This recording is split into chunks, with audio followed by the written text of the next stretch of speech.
opinions and views expressed in the following program are those of the speakers and the host, and do not necessarily reflect those of Yoakley Scott Corporation and your sports network.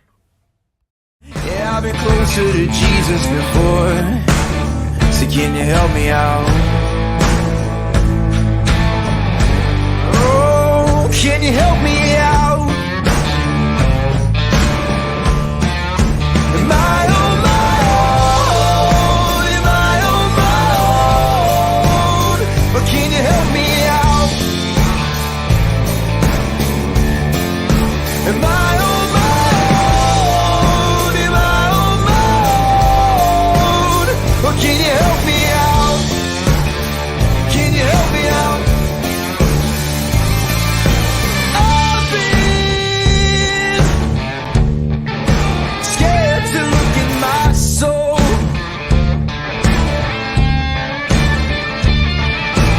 I've been afraid I would follow the road. Yeah, afraid of the things I've been told.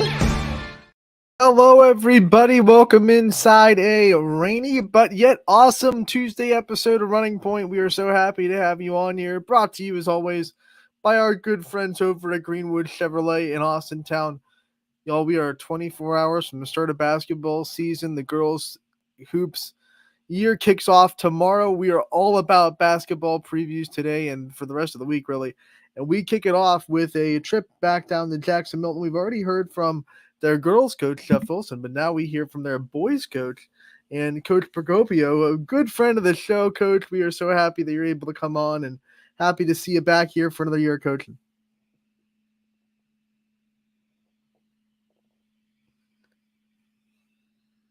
Can you hear me, Coach? Can you hear me?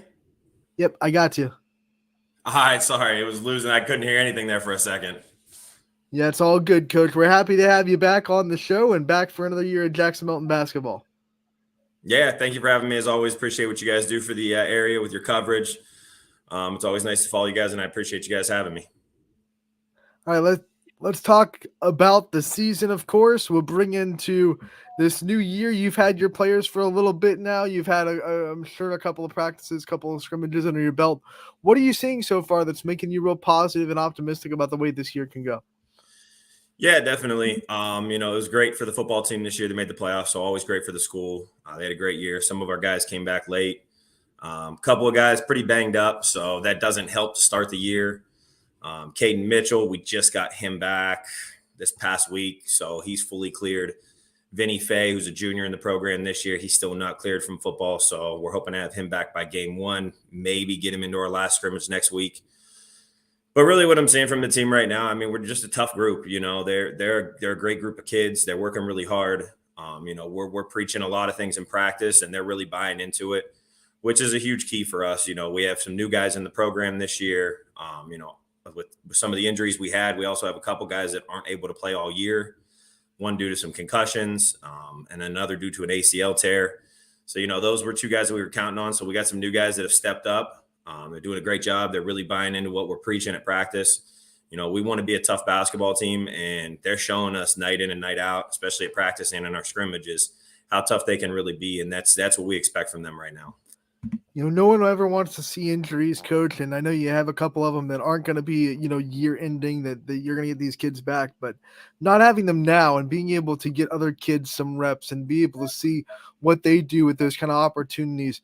What does that do for you, not just for, the short term, but also these young kids in the long term and seeing what they can do, getting experience for the next years and the next years and the years to come in their career?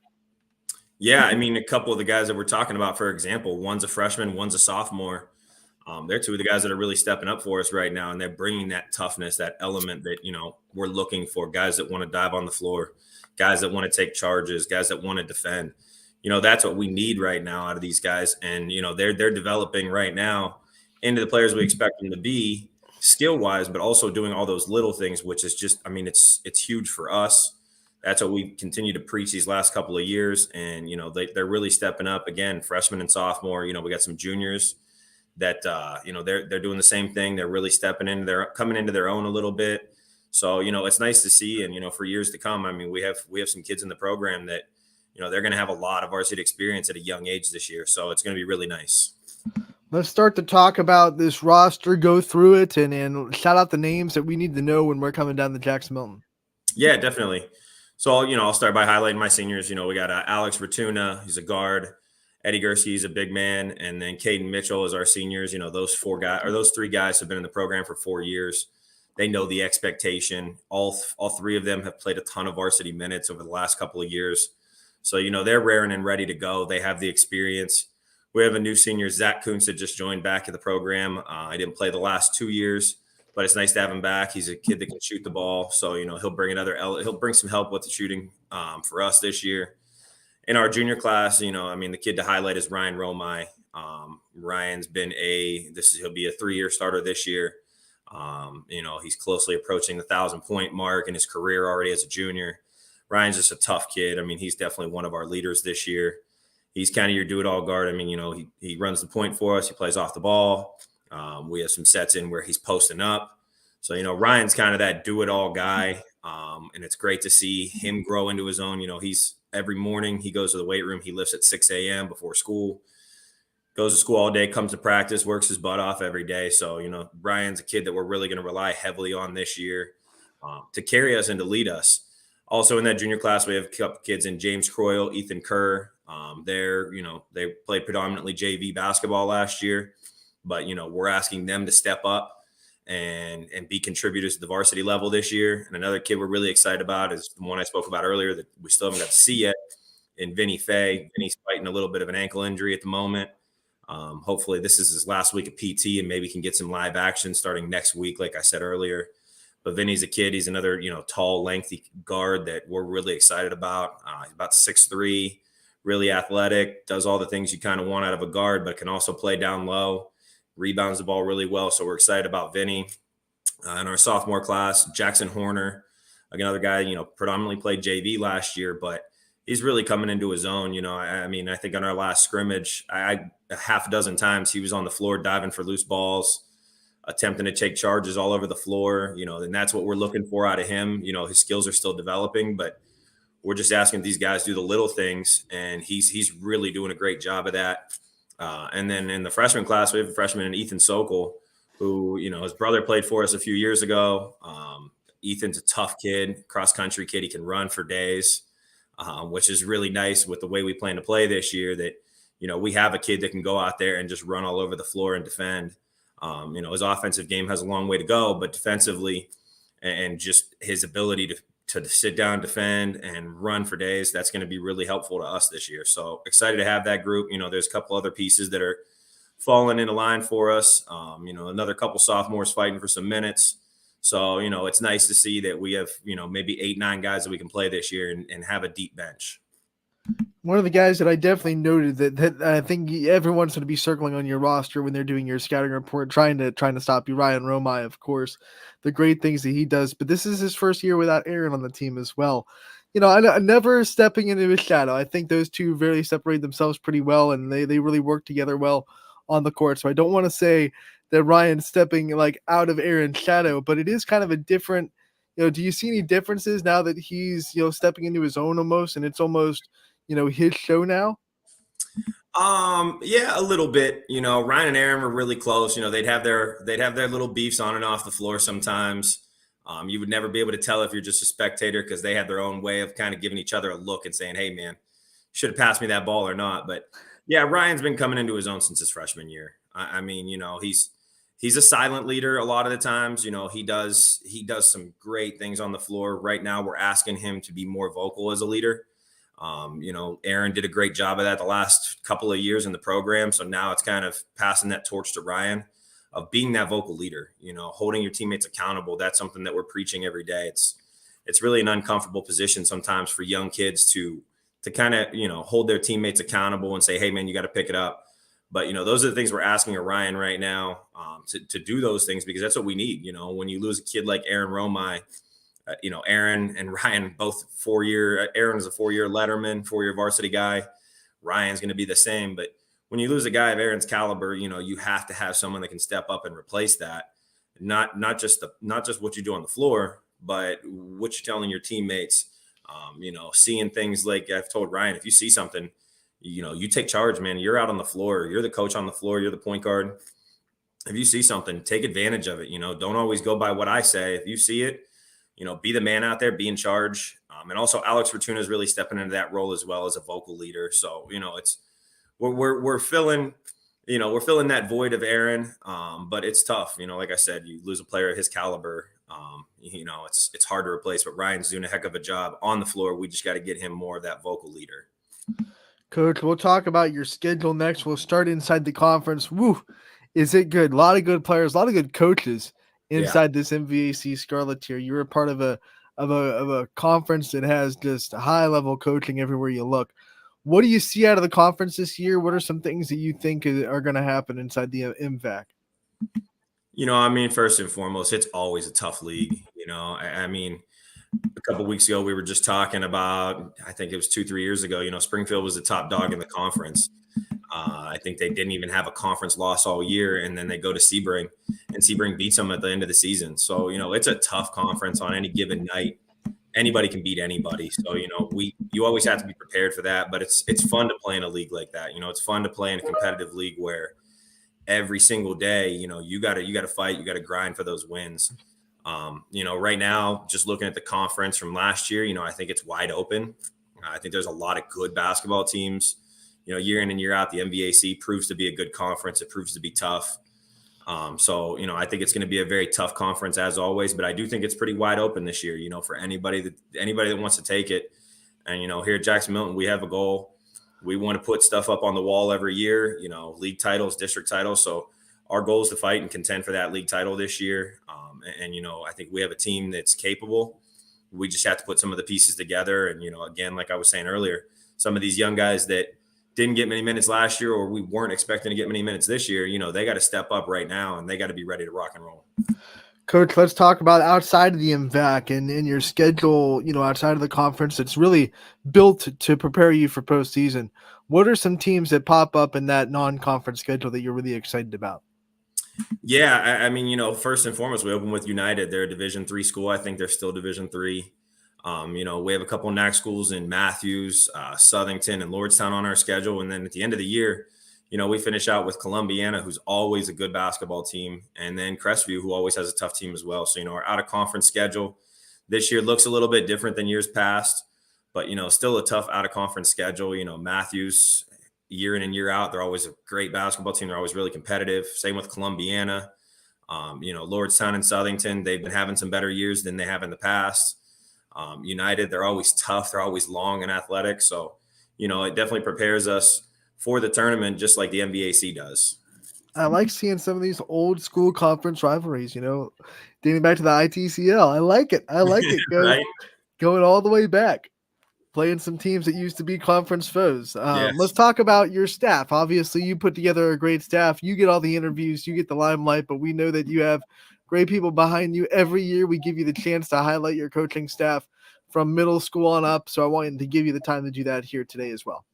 So our middle school staff, Mr. Anton and Mr. Rob Romine, they're our junior high coaches. They do a great job down there. Rob's been coaching with me. Rob Romine, Aaron, and Ryan's dad's been coaching with me for the last few years. Does a great job with those junior high kids, always making sure they're fundamentally sound when they come to us. You never want to sit here and say, you expect your junior highs to lose, but it's not about winning and losing at the junior high, freshman, or JV level. We kind of look at them like they're the scrappers, and we're the, I was going to say the Indians, but the Guardians. We want to see those guys develop down there, and Rob does a great job developing them. This year, a little shake up to the high school staff. J.R. Shipley, who's usually been our JV coach for the last few years, he's going to be volunteering with us, kind of limited this year due to work, but happy to still have him as a volunteer. John Richards, who I coach with at JFK, he's volunteering with us as well. It's great to have him on the staff. He's just a wealth of knowledge. This year for our JV team, we brought in Johnny Graham. Johnny played at Harding for a few years. Johnny was a really good player. He's got a great basketball mind, and he's a young guy that is really excited about being in coaching. So he's really taken this JV program on with a head of steam. He's working really hard with them and trying to prepare some of these guys to where if we need to call their name on a Tuesday or Friday night, they're going to be ready to go. And then as always, my dad's my assistant coach. Him and I have been doing this together at Jackson Milton now for the last, going on 8 seasons. My dad's coached all over the area, a little bit of small college basketball back in the day. So, it's great to have him, just another wealth of knowledge. He kind of reins me in sometimes when, I want to get a little crazy on the sideline and try something different. So it's really great to have him on the staff as well. No, you never get crazy on the sidelines. That No, never happens. right? Coach Procopio's well behaved. What are you talking about? One of the Depends on things who I you want to ask. ask about, though, you do have people that, like you said, they can't commit to a full coaching job because life gets in the way, but they're still so passionate about the program that they want to help out any way they can. What's that mean to you as a head coach to have people around you that maybe they can't give you the time that it takes to be a full assistant coach, but still really want to pour into this program and help out in any way they possibly can? Yeah, man. I mean, it's awesome. Like I said, J.R. Shipley's been with us from the beginning at Jackson Milton. We understand this year with his work schedule. He's also got 2 young kids at home. So, I mean, it's tough for him, but for him to be able to be there every, as often as he can, like tonight, I mean, my dad and I actually have a family event that we have to attend, and, he's going to be there running practice for us. So it's great to have him around still. The kids really love him. A lot of these kids they've grown up being coached by him for the last 3 years. Some of them played a lot of JV. So, they've been coached by him. So it's great to have him. John Richards was actually my freshman coach at JFK when I was in high school.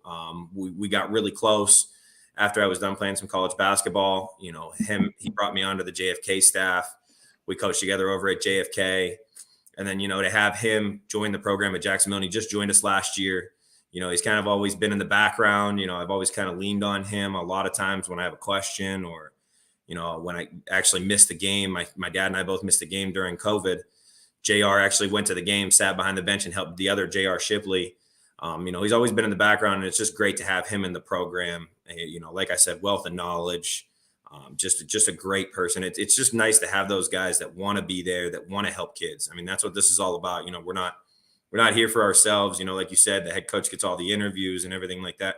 We're not here for ourselves, though. We're here for the kids, and that's what's most important. So, for them to want to be there, help young men, I mean, that's what it's all about.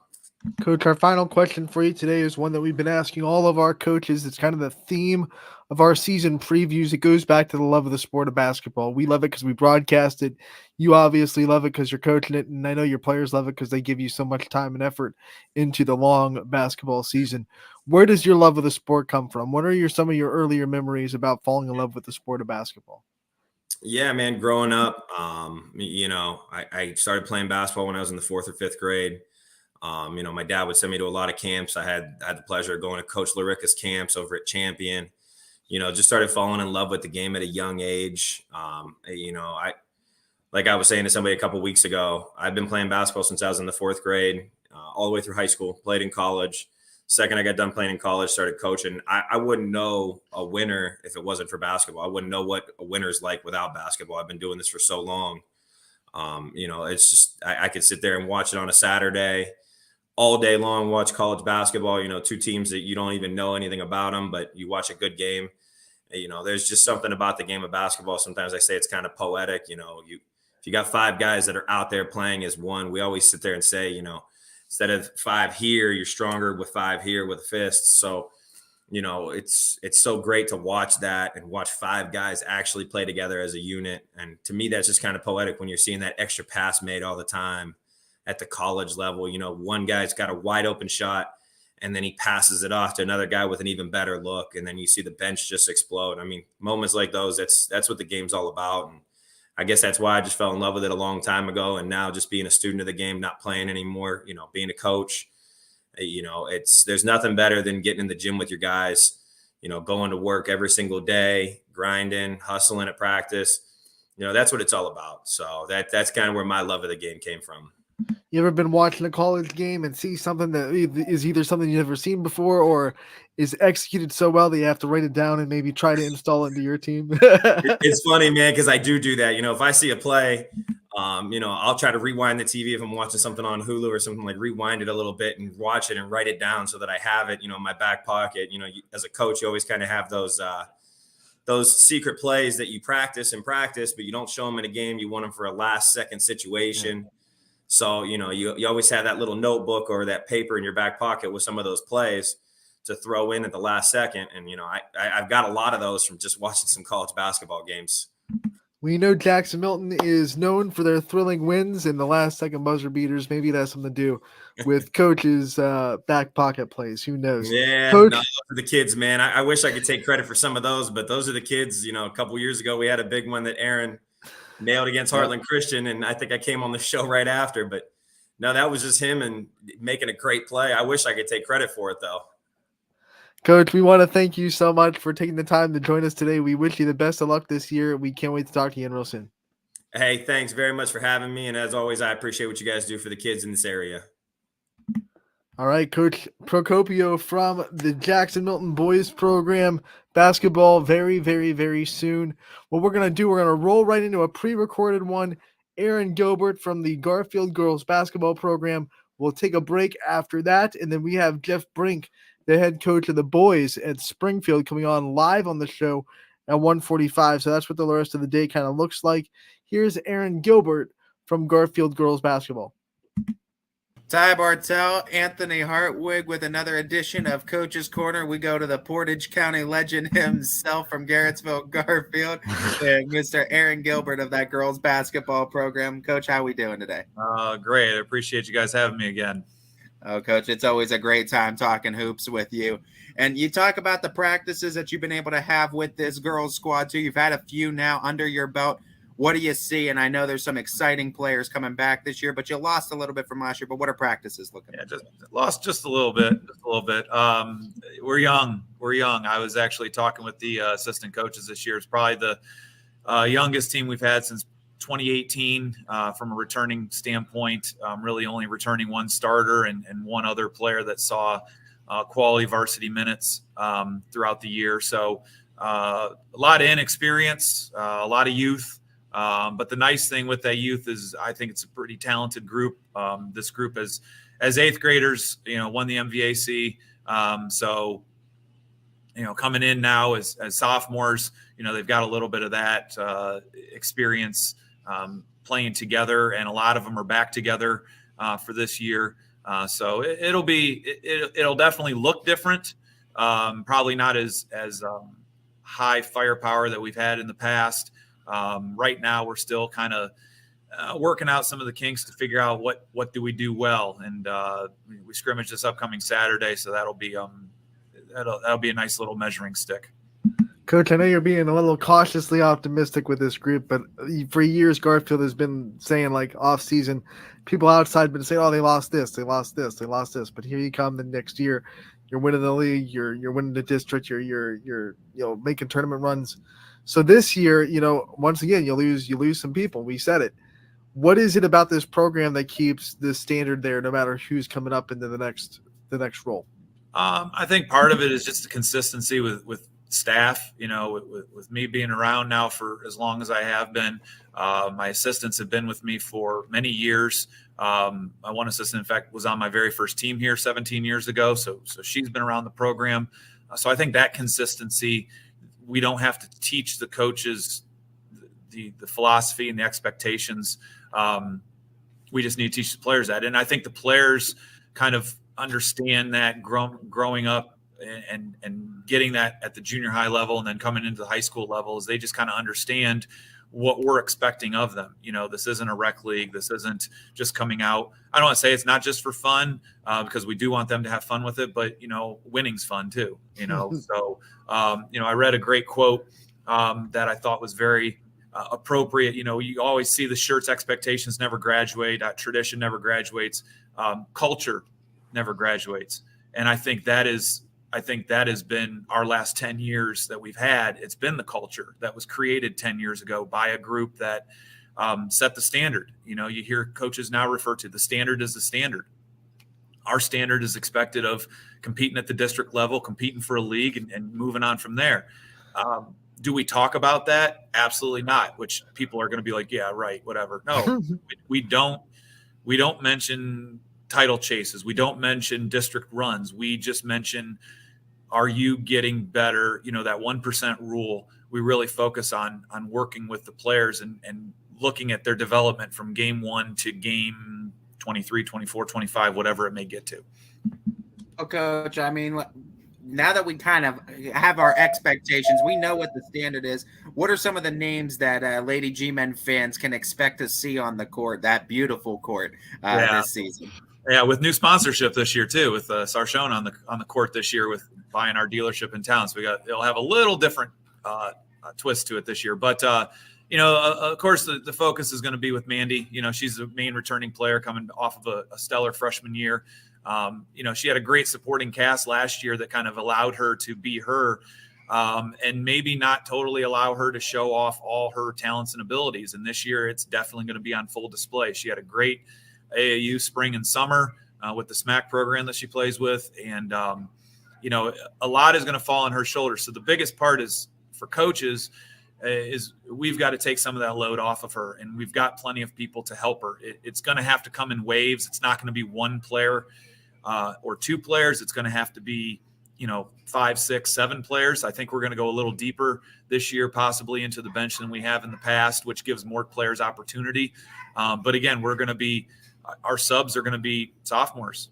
We're going to be bringing a lot of youth off the bench, getting that quality time that, the first 10 games may be a little bit rough, but hopefully those last 10 plus that pays off. But, Zoe May coming back as well. She had a great summer for us, shooting the ball. She, again, another player that saw some minutes, and her role really doesn't change from last year, which I think is important. Another senior, Callie Tasker, coming back.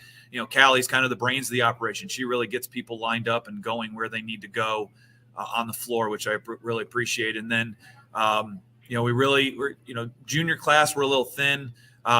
We only have 2 juniors. And right now one, we're waiting to get some results back from, but, Colby Fresh, she's going to step in and see some roles. But the rest is going to be all sophomores. You're going to have Carly Clellan coming in. You're going to have Riley Grace. You're going to have Kaylin Tasker. You're going to have Annie Rado coming in. It's going to be, kind of a different group. I don't know, outside of Mandy, it's not going to be a lot of name recognition like we've had in the past. And then, another a senior that we have that I failed to mention, Gabe Groves. Gabe had a tremendous volleyball season, and she's just a really athletic player. And now it's just trying to find what piece does she fit in with us. Coach, before we talk about your schedule, which I'm excited to talk about, one question I have to ask about this roster and the team that you have. For the majority of them, they were still, on the bench, and they saw that district run that you had last year, and they saw the standard it took. What kind of things can you say about them being hungry that it's their turn now to go and do the same thing? I think, and I mentioned this the other day, for the first time in many, many years, we have legitimate open spots. Like, we've had returning players, we've had, positions that people kind of slide into. Mandy's the one that, we know we have that, but those 4, or maybe even 3 other positions, it's really competitive to who's going to get those spots. And I've told them, I said, we might not have, for the first time in a long time, the same starting 5 every single night. It might change based on lineups. It might change based on who's playing well. It might change on matchups with the other team. So I truly feel that practices are competitive, and we've got some hungry kids. We've got some kids that I haven't seen that fire in the younger kids in a long time, because I think the younger kids really felt, oh, there's a junior, senior ahead of me. There's no chance. That person's been playing for a couple of years. Now there's nobody in front of you. It's your spot if you want it. If you prove it to us, it's yours. Coach, I'm excited to talk about Mandy Cardinal just for a second, because I think she has the potential to really have a great career as she continues to develop. How exciting is it for the conference play this season? And you compare it with talking about the conference, but I mean, you look, Lavraine Gaskins at Crestview, Carly Easterday coming back for champion, LaBrea has some up-and-coming post players. She's going to be challenged, and she's going to be tested in this conference. What is she going to need to do to continue to find success against so many good challengers? Yeah, this conference is a grind. I mean, there are no easy games. There are no nights off. I think this year, kind of unlike last year, where I felt that, us and Crestview kind of distanced ourselves from the majority of the league throughout the year. I don't think that's the case this year. I think there's 4, maybe even 5 of us that are all going to be. We might cannibalize each other, and you might win the league with 3 losses. I mean, Crestview obviously has the roster and the talent. Champion's got unbelievable talent over there. Mike does a great job with those girls. And then you've got, LeBray's young and hungry. Brookfield, new coach. Liberty, new coach. Newton Falls, that Mark's going to sit in that 2-3, and if you can't shoot, you're going to lose. So it's going to be. I think you're going to see a roller coaster throughout the year, that you're going to see some upsets. You're going to see some teams beating teams that people are going to click onto your score or click onto your YSN feed and be like, wow, this is a surprisingly close game. I just don't think that there's that big of a distance between everybody that there's been the last two years.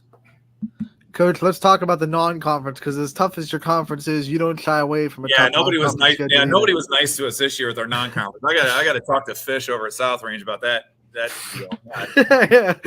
Who you got this year? Who pops up on your schedule non-conference? Open up with Crestwood right down the road, which we haven't played in a couple years outside of a tournament. So that's kind of a nice thing. And then we end the year with another PTC team with Rootstown, who is absolutely loaded. So that'll be a nice game right before we get into tournament play at the end of the year. So start with an old PTC team and end with an old PTC team. Non-conference wise, we still have some teams. We picked Badger up this year, and obviously they've had tremendous success the last couple of years. Grexa and the players that they've had. Bristol's on the up and up. Randy's doing a great job over there. We played them real early. Got Hubbard again, and then like I said, we go to South Range, and we get to play Fitch and Struthers. So. It's changed a couple times. I know they've had some teams move in and move out of that holiday situation, but that is definitely over Christmas. That's going to be. I looked at Fitch's schedule, and they're probably just happy to play us based on who they're playing in that month, because they have a grind and a half. We might be their breather game.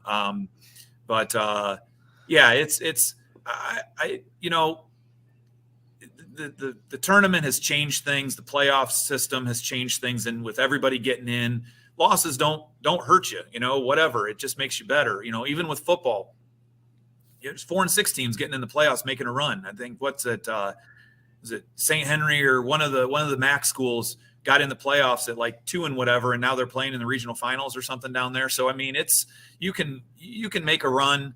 But it's just going to make you better. I mean, some people just chase wins. What's the difference of going 18-4 and getting knocked off in your sectional opener, or going 14-10 and making a 3 to 4 game tournament run? I mean, I don't know. I'd much rather make that tournament run than do that 18-4 and get beat in the sectional game. So we have not shied away conference wise or non-conference wise over the years. And then with the new conference, it's just, like I said, there are no nights off. It's you got to bring it every single night. We're really excited to see the competition you guys will face this season. You mentioned your staff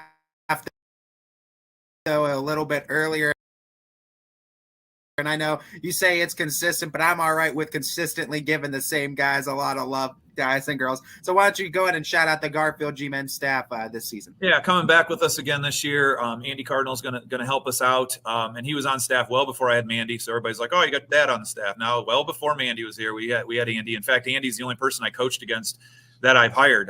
He was a coach at Cardinal my first couple years here, and then got out of coaching, and I needed a position filled several years ago at the junior high level, and then he kind of moved up and been varsity wise the last couple of years.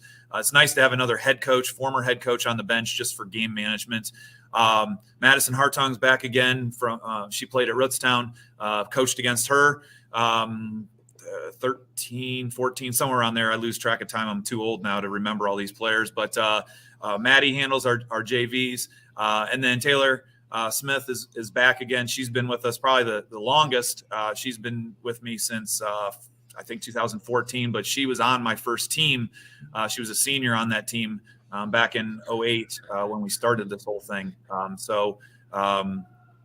It's just, the girls mesh with the coaches mesh with the players. I just think we've got a great chemistry where we can banter back and forth, and nobody's afraid to give their opinion and to step on feet.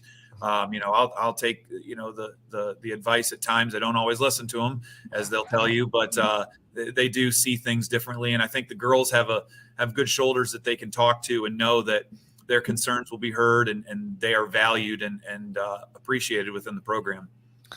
Coach, one of the things that I have to ask about before we let you go, we watched a lot of Garfield football. Obviously, they're still on and we heard a familiar voice on the airways calling those Garfield home games. What was that like putting the headset on? I love it. I really do. I got out of coaching football a couple years ago. It's just a time thing, and jumped over to the soccer side. But the commentary, I love doing that. It keeps me around with the kids. I just enjoy it. I mean, I know I've gotten a couple people have said, if the game is going a certain way, I tend to kind of veer off in a certain direction sometimes, maybe not the most, but it's the home team field. A home team feed. You don't like that, turn over to the visiting team feed. Right. So, whatever. But, I did it for the boys basketball as well for a couple years. And now the students are starting to get a little bit more involved, but I'm not giving up the football. I just enjoy doing that and having some football background. It's easy to kind of, say some things and see some things. And then again, just having that connection with the players. We've gotten emails from grandparents that are out of state that just say, thank you for doing this. And you guys will attest to this. It's not easy. It's not easy, especially when the other team doesn't give you a roster, or they give you a roster that have numbers that don't match. Or I'm sure you've seen this as well, when they flip the names and do last name then first name, and you're the kid's name, and you're like, wait, that's hold up, this is name. So I'm sure you guys have experienced that as well. Or the one that drives me crazy too is they're not in numerical order, so you have to search for number 10. By grade. They put all the seniors and the juniors. I don't know, just number 1 through 99. It's not really that hard. So I've learned my lesson. I'll go down sometimes and talk to the coach and say, hey, or their person that's in the box and say, give me some pronunciation on this kid's name, because I know otherwise that somebody's going to be letting me know that I'm butchering their name. But it's a good time, and definitely not as easy as what people can make it appear. But it's also kind of hard when you're by yourself, because sometimes you got a lot of time to fill. Like if there's a penalty that nobody can figure out, and you're just sitting there going, you can only go to break so many times, and break. We'll be back in 30. Click. Okay, we're not back yet. Now what do we do? But I do enjoy that. I don't know. Maybe once I'm done, that's what I go and do. There's always a chair open for you on YSN. Hey, I would love to. I would take you. I don't know how many. You might lose some viewership if I'm doing your YSN games. I got enough enemies in this county, so it's So. No, Coach, I love that you take all that too, and you always make the Garfield rosters nice and clean. They're one of the best, I think, most organized. Speaking from experience, I know what I don't like to read, so I try to make it easy on you guys as well. So yeah, no doubt, Coach. My final question for you today, before we let you go, Coach. It's kind of a theme I've been asking all head coaches this year. It goes back to the love of the game. Now, I know you are involved and love a lot of sports too, but basketball in particular, it's the love for the sport that keeps us coming back. It's what got us started, right? Where'd the love for the sport of basketball begin for you? What's some of your earliest memories, or do you have like a pinpoint of when you fell in love with it? Wow. I don't know. I always kind of felt that I felt, even though my dad was a high school football coach for years, I played football and stuff, but basketball just became that niche for me. I don't know what it was about the game. I think from the coaching standpoint, I drove me more to it just because I saw all the people and opinions that my dad had to deal with on the football side. There's a little less people and opinions on the basketball side, but there's something about it. There was one year I didn't coach basketball and I missed it so much. Just the chess match that takes place, my brain versus your brain, my X's and O's versus your X's and O's, me putting my players in position versus you putting your players in position. Something about it. I don't know what it is. I can definitely tell you, if you talk to my parents, the coach that I am and the player that I am are vastly different. I was not a very good player. I know that I was not a very good player. I think I'm a much better coach. I also have much more fire. Those of you who have come to the games, you've seen me running and jumping and screaming and yelling during the game. I did not play that way at all. but the girls love it. The kids love it. It gets them fired up. So it's like, okay, if I make a fool of myself, I'll make a fool of myself for you. But there's just something about the game, something about a gym on Friday night, something about the pep band or the music blasting in the gym. It's just the whole high school sports period. There's something about it. And once high school sports are over, you kind of realize, man, I coached in college. It is not the same. It is not the same on a Saturday afternoon versus a Friday night. So, hopefully I'll be around for many, many more. Going into year 17 here, year 20 as a head coach. It's it's hard to believe that 20 years right around the corner. Yeah, Which we're hoping at least once we can see you pull off a gritty again this year. Dude, that was the highlight of the year. If I get to the point, there's one reason I do that. If I get to that point this year, you might see more than a gritty. I mean, it's I definitely will be, the one, going back to this team, God, they work, not that other teams didn't, but I do like the hunger. And we'll see. I mean, it's going to be different, but we'll see how it all shakes out. But I truly appreciate your guys' support, going to the games, broadcasting games, and more importantly, promoting the kids. You guys do more to promote the kids than a lot of people in the area, and I don't think people truly understand it's A, not easy, but B, the gold mine that you guys have with being able to promote our kids to the state, because social media goes out to the state. It doesn't just go out to Northeast Ohio. Well, Coach, the thing I know too, being in Portage County, is that there's always been a hunger for coverage out here, and you guys kind of get left in the dark at some points too. So we're just happy to have Garrettsville Garfield as a school on with us too. We love coaches like yourself as part of the brand, and we just love representing you and your kids as well. As I know you guys have a good student crowd that does all your games at home, but I'm sure Anthony and I will catch you on the road more than once this season. Oh yeah, we're looking forward to it. All right, Coach. Thank you so much for your time. This has been a first edition of Coach's Corner with the man himself, Aaron Gilbert from Garrettsville Garfield. Thanks, guys. 21 News delivers the news as it happens, using the latest technology from where it happens. Live here outside the Mahoney County. On air, online, Wednesday afternoon weather update. Very dangerous. and on the 21 News social media platforms. On the road right now. 21 News, the Valley's only locally owned source for trusted news since 1953. Craftsmanship to us is 60 years of pride and dedication. Passed down from generation to generation. The hardwood floors that your kids take their first steps on. The solid wood doors you quietly close at night. The things we create day in and day out are the products that end up turning your house into a home. At Baird Brothers Fine Hardwoods, uncompromising quality and craftsmanship built our business. And it will keep us moving forward for generations to come. Going the extra mile at Greenwood Chevrolet means we want to take care of the community that takes care of us too. And we have to work together always. And that's how you stay in business for 40 years. I love being a helper because when I help somebody, it makes me feel good. It means a lot that I can make a difference in others' lives. So I will do everything I can and just being there for them every step of the way. I want them to know within the first 5 minutes that they could depend on me. That's what going the extra mile means, only at Greenwood Chevrolet.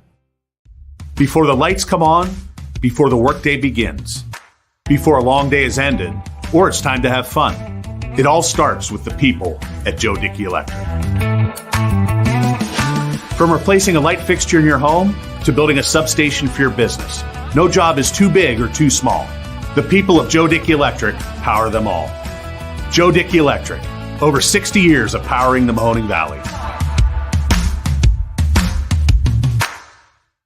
As Comco celebrated 70 years in 2022, we have much to be thankful for. We are proud of the Comco culture as we serve our customers with Comco Care with our premier customer service, quality parts, and on-time delivery. The partnerships we have with our customers and our community are second to none. We thank you for your continued support. We are proud to be part of this community and will continue to offer great jobs for great people. Change. This one word can make you break out in a cold sweat. But with change comes wisdom, experience, and understanding. At Myers Family Insurance, we can help make changes in Medicare, insurance, and retirement a positive experience for you and your family. We've gone through changes, like our new office and new faces to help our family of clients too. For all your Medicare needs, call Myers Family Insurance. Check us out online at myersfamilyins.com or find us on Facebook. Welcome back to Running Point on ysnlive.com, brought to you by Greenwood Chevrolet in Austintown. We'll continue our basketball previews today by welcoming in the head coach of the Springfield boys basketball team, Coach Brink. Thank you so much for taking the time to join us today. Happy to have you on. Oh, no problem. Appreciate you having me on. All right, we love Springfield boys basketball. It's a proud tradition. It's a proud program, and here you go, another year. You've had your kids for a little bit now. Couple of scrimmages, I'm sure, plenty of practices. What have you seen so far in the preseason that makes you really optimistic about what you have this year? Well, we've got a great group of kids. I think one of the things you look at is the success on the football field we hope carries over to the basketball season. We're something we're used to. I mean, we always have prolonged playoff runs. It's something we take a lot of pride in with our football program. So coming into the season, we know we're going to be a little shortchanged in terms of practices, and it's something where we always look at it as an opportunity to develop and take advantage of the adversity of having less practice time to kind of build upon that and take it as a challenge. So it's something we kind of actually look forward to and hang our hat on. And so we haven't had a lot of practices. We've been in for about a week, did have a scrimmage the other day. So there's a lot of work to be done, but there's a lot of things to be excited about. I mean, what you mentioned, when you come to Springfield, there's a lot of tradition. We've had a lot of success. I mean, going back over the last 30, 35 years, I think we have one of the top 2 or 3 programs in the Mahoning Valley over that longevity. And it's something that we take pride in as a community. And it's something that, with that comes high expectations for sure. You still have some time before game one. What's on your coach's checklist? What are some things that you want to accomplish in the practices and the scrimmages before game one comes upon you?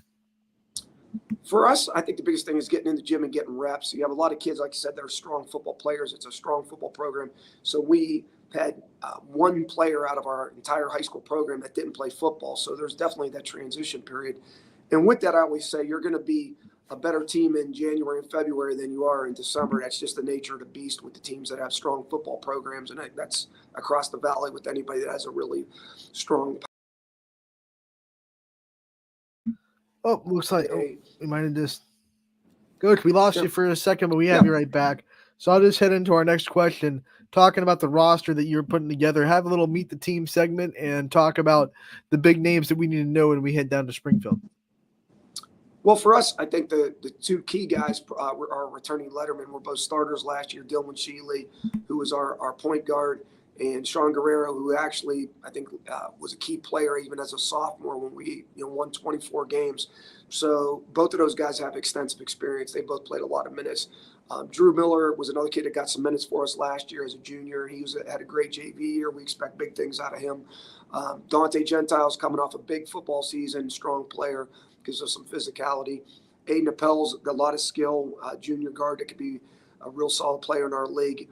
Isaac Lamorticella, another quick young player as a junior, played JVs, but he's got a lot of ability. Going through our list, Carson Cunningham's another kid that coming off a good football season. He's a tremendous athlete. He's going to be a big scorer for us, I believe, as well. And Cash Richardson was another guy that had a real solid JV year for us, and we expect him to be able to contribute and be one of our primary shooters. Coach, when we talk about your schedule, obviously we have to start with that MVAC Scarlet tier. It's such a strong basketball conference, a lot of good coaching, a lot of good players. How do you see the conference shaking up this year? What are some things you can say about the MVAC? Well, I think this year's probably the most balanced it's been since I've been back. Obviously, the last couple of years, we've been solid. Lowville's been real strong. So when you look at it this year, I think it's going to be wide open. I think if you look across the board, every team has key assets. You mentioned there's some great coaches that do a great job. So I think it's very balanced. I think in 1 through 8, you're going to look at the 8th team that could beat the first team on a given night. So it's going to be a long haul, and I think it's going to be more about consistency and who can get up every day and progress throughout the season. That's going to end up coming on top because it's going to be a battle. It's definitely going to be a battle. It's not going to be a 1 or 2 team race like it's been the last couple of years. when you step outside of the conference, it's all about preparing yourself for tournament time. It's all about getting yourself ready. Who are some teams outside of the conference that you're excited about playing this year?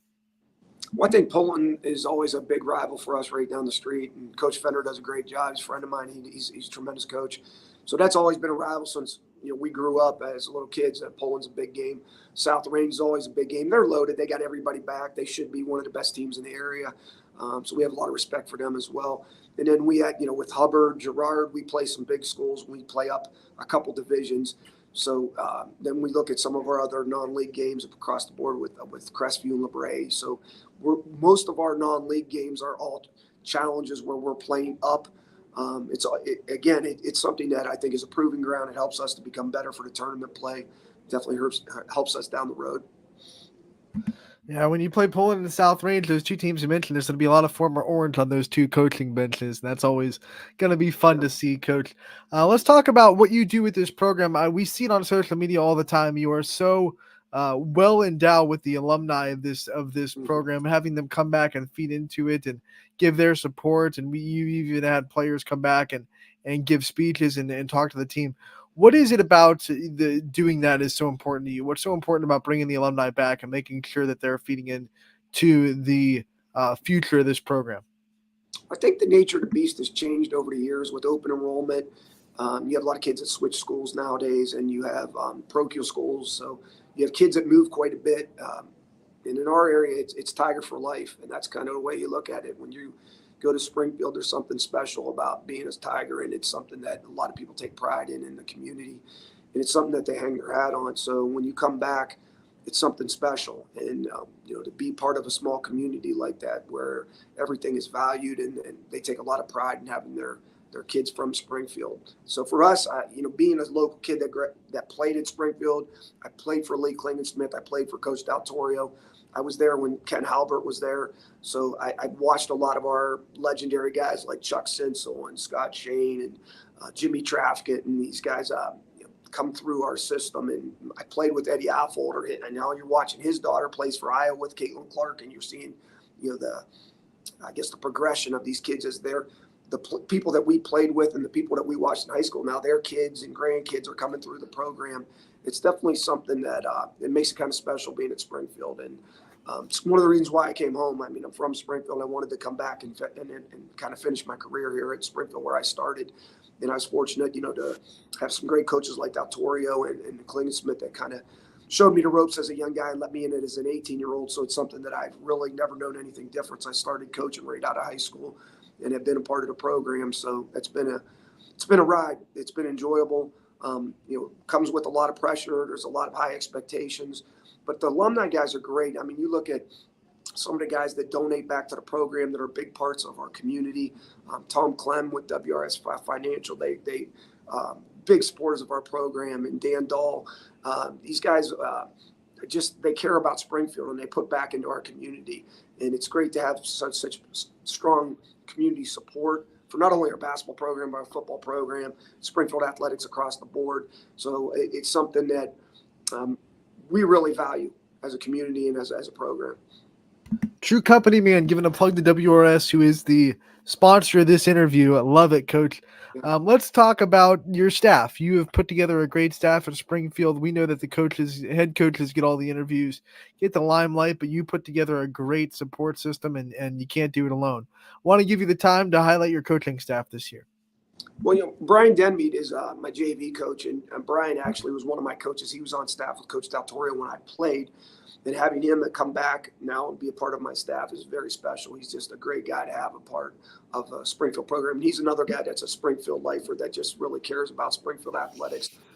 Joey Clark, was a kid that I knew. He was a ball boy when Brian Clark assisted me for a year up at Hudson. And Brian's son Joe helped out with our program, was our ball boy. And to have Joe, come through, he was a tremendous player at Sebring. To get him in coaching our freshmen, it's a real asset to have a guy like that in our program, a young kid that's really grown with the game, knows the game, and's been around the game his whole life with his dad, who's also a tremendous coach.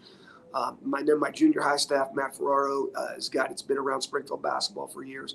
And Coach Del Torrio is doing our 8th grade, who's a legend here in Springfield. And to have guys like that a part of it, we feel pretty fortunate to have that kind of a staff. Coach, our last question for you. It's something that we've been asking all the coaches this year. It's kind of the theme of these season previews. Goes back to the love of the sport, right? We all love it. We love it because we're broadcasting it. You love it because you're coaching, obviously. And your players obviously love it because they're putting in the time and effort for you. When did your love of the sport of basketball come about? Talk about your journey and how you fell in love with the sport.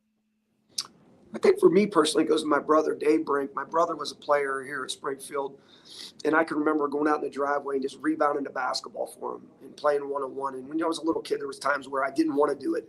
It was ice on the driveway. We'd go scrape off the driveway and plow the driveway and just go out and play one-on-one.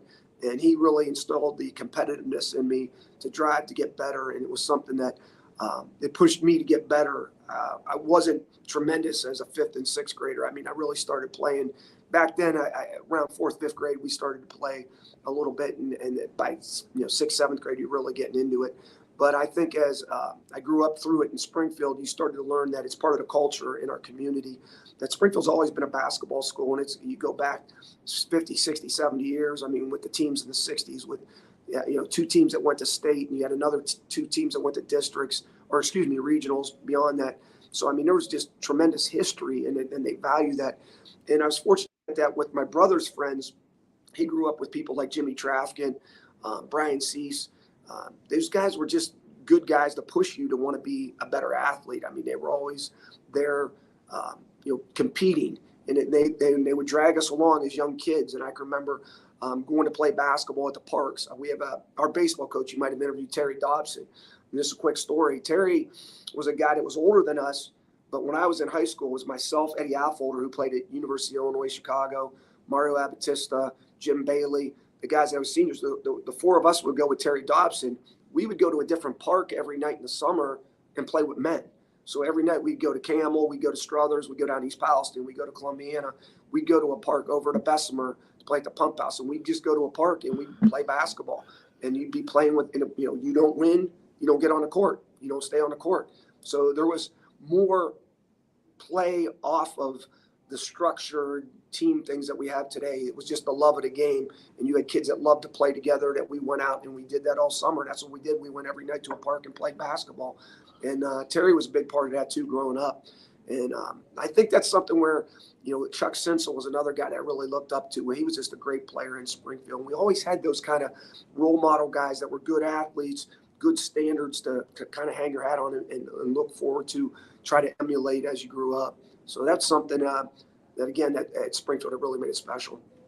Coach, we want to thank you so much for taking the time to join us today. We appreciate it. We look forward to Springfield basketball all year. We'll be covering you, and we wish you the best of luck. We can't wait to talk to you again real soon. No, we love having you guys out. You guys do a tremendous job, and you're an asset to the Valley. So we really appreciate all that you do, not only for our program, but for Mahoning Valley basketball and Mahoning Valley athletics. Tremendous work. So thank you. All right, Coach, thanks for the time, and have a good day. Thank you. Coach Brink of the Springfield boys basketball team. A perfect ending to today's show. Basketball previews galore. We'll be back tomorrow. Scotty Mincher will be on the broadcast, as he always is on Wednesdays.